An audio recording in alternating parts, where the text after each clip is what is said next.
Deze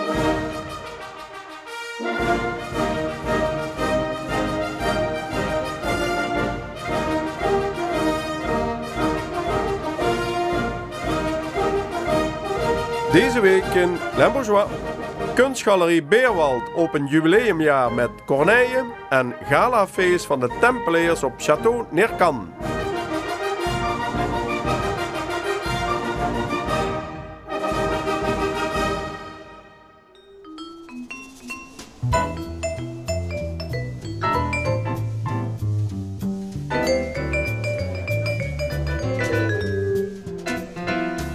Kunstgalerie Beerwald viert dit jaar een groot jubileum.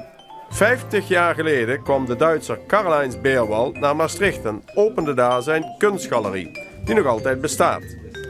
In het restaurant Au Comte de Merci, vlak over de grens richting Luik, werd een eerste jubileumexpositie geopend door gouverneur Michel Forêt. Met werk van Corneille, de beroemde kunstenaar die in Vizé geboren werd. Ja, we zitten hier in Hermal-sur-Argenteau. Dat klinkt heel ver weg, maar dat is 5 minuten rijden van de Nederlandse grens in feite. Ja, eigenlijk is de tweede uitrit van de oude Belgische grens. Ja, maar hoe komt je erbij om dan hier een expositie te beginnen? Ik heb begrepen, dit is eigenlijk het begin van het 50-jarig bestaan van de galerie. Nou, 50-jarig bestaan. Ik heb van een vriendin laatst gehoord dat ik vandaag, dus de 5e februari, dat ik vandaag jarig ben. Ik word vandaag 50. Ja. En dat is natuurlijk mijn reden, hè. 50 moet je ook dubbel vieren, hè. Ja, oké. Maar dat is dan, laten we zeggen, een wiskundige truc. Maar dat maakt verder niet uit. Maakt er niet uit, eigenlijk. Nee. Maar om die vraag even te beantwoorden. Ik kom natuurlijk in Luik heel graag, heel vaak. Ik zou het eigenlijk een heleboel mensen aanraden die uit het Limburgse, uit Nederland komen, om vaker de grens over te gaan. Het wordt volgens mij een beetje te weinig gedaan. Ik kwam hier natuurlijk heel vaak omdat Le Sen, omdat Robert Le Sen, natuurlijk de beroemde chefkok, niet alleen hier, maar in Parijs, in Monte Carlo en Knokke. Daar heb ik hem altijd zo'n beetje gevolgd, omdat ik ook in leven moest blijven. Ik bedoel, je wordt niet voor niks 50. Je moet ervoor zorgen in die tussentijd dat je wat te eten hebt en je leven blijft. Ja, en zijn levensstijl... Die stond me wel aan, ja. Ja, dat dacht ik wel. Ja, die stond me wel aan. We liepen eigenlijk parallel een beetje. Ja. Alleen hij was wat ronder. Hij was wat ronder. Ja. Zeg maar, als ik het goed begrijp, wordt zo'n beetje het hele jaar door het gouden jubileum van de galerie gevierd. Dus dit is de aftrap in feite. Dat is eigenlijk, klopt helemaal. Dat is de aftrap eigenlijk. Het komt in ieder geval nagenoeg iedere maand, alle 6 weken, komt een activiteit of in de galerie of in een van de afleggertjes van de galerie waar wij actief zijn. U gaat met die galerie eigenlijk zo'n beetje on tour. Dat is er overigens al vaker gebeurd. Hè? Ja, dat is eigenlijk ook wat ik vind. Want ik vind in een galerie dat ik of een van de medewerkers daar gaat zitten. Dat is niet mijn ding. Dat is niet mijn ding. Nee, dat is niks van mij. Dan zou het niet mijn hobby zijn. Nee. Het is natuurlijk ook mijn hobby. En bij een hobby moet je ook een klein beetje bewegen. Maar het kan dus nog wel. Dat je ook heden ten dagen toch nog een galerie... op een gezonde manier kunt runnen. Want het is allemaal niet zo eenvoudig toch? Nou ja, eenvoudig. Ik vind dat het hele leven is niet uitgevonden om eenvoudig te zijn. Het hele leven is natuurlijk wel een klein beetje een wisselwerking. Ja. Dat het nu een klein beetje erg lang duurt voordat het weer een klein beetje op gang komt. Het is natuurlijk wel zo. In mijn geval is dat wat makkelijker, want ik heb geen hobby. Of tenminste, mijn hobby is de galerie, of is de kunsthandel, of is die beweging in verbinding met kunst. En het leven eromheen. En dat is zeker even spannend, maar dat loopt in elkaar over.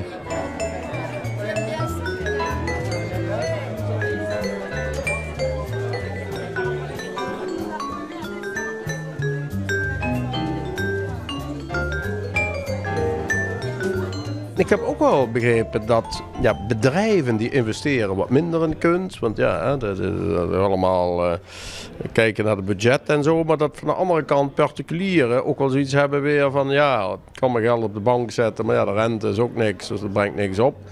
Misschien moet ik juist in deze harde tijden naar iets spiritueels, naar iets kunstzinnigs toe om daar mijn geld aan uit te geven. Of is dat nog niet te merken? Nou, dat komt zeker erbij. Want kijk...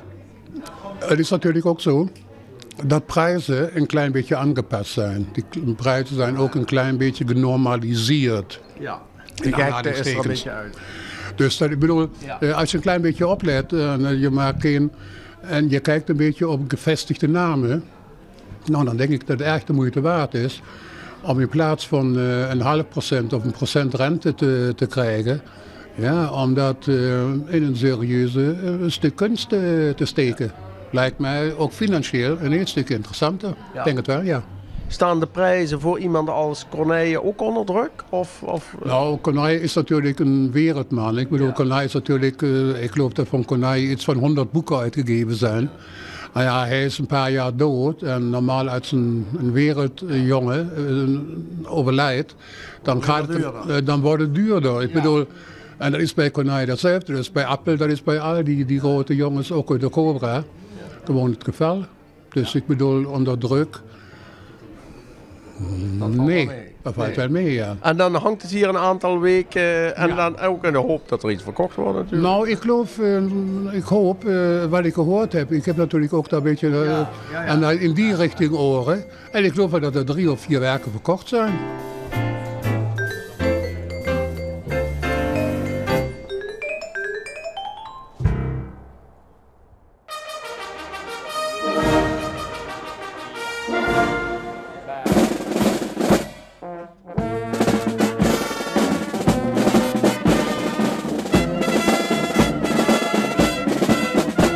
Op Château Neerkan werd het jaarlijkse sponsorgala gehouden. De meest chique avond van het Maastrichtse carnaval, georganiseerd door de Tempeliers. Voor deze carnavalsvereniging extra belangrijk omdat hieruit een groot deel van de festiviteiten bekostigd moet worden. Daarom kost een entreekaart per persoon €222. Deze keer waren er iets minder gasten dan andere jaren. Ook hier is te merken dat het bedrijfsleven tegenwoordig wat zuiniger is geworden. De hele avond door was er topgastronomie en veel gevarieerd amusement. Tempeliers hebben geen subsidies. Tempeliers moeten zorgen dat ze de cent binnenkrijgen via allerlei acties en moeten de sponsors gaan zoeken. Het enige wat we hebben, dat is de kaartverkoop. En dit is natuurlijk een van de evenementen waarop natuurlijk een goed deel van het geld naar binnen toe komt. Ja, door via allerlei acties voor zowel bejaarden, voor kinderen en dergelijke, allemaal kunnen organiseren die natuurlijk wel geld kosten. Merk je nog dat je het grotere bedrijven in Maastricht, dat die qua directies en zo in Amsterdam en dergelijke zien betrokken? Heb je daar als carnavalsvereniging last van of is dat eigenlijk niet?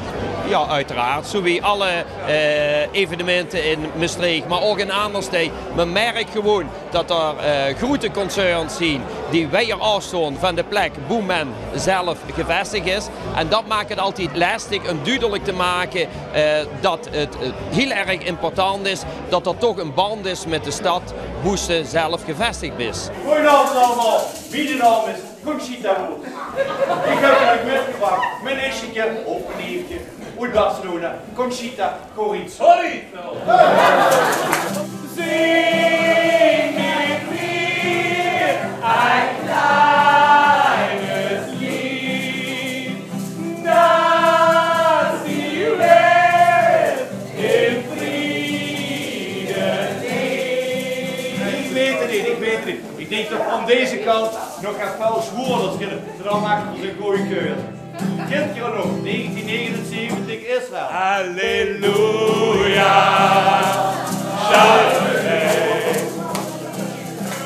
Halleluja. En het moet een chic gala zijn, dat is uiteraard de bedoeling. Nou, op Neerkan moet dat aan zich geen probleem zijn. Hebben ze ook nog speciale wensen qua, ja, laten we zeggen, qua culinair, de wijn enzovoorts? Of kiezen zij uit jullie repertoire?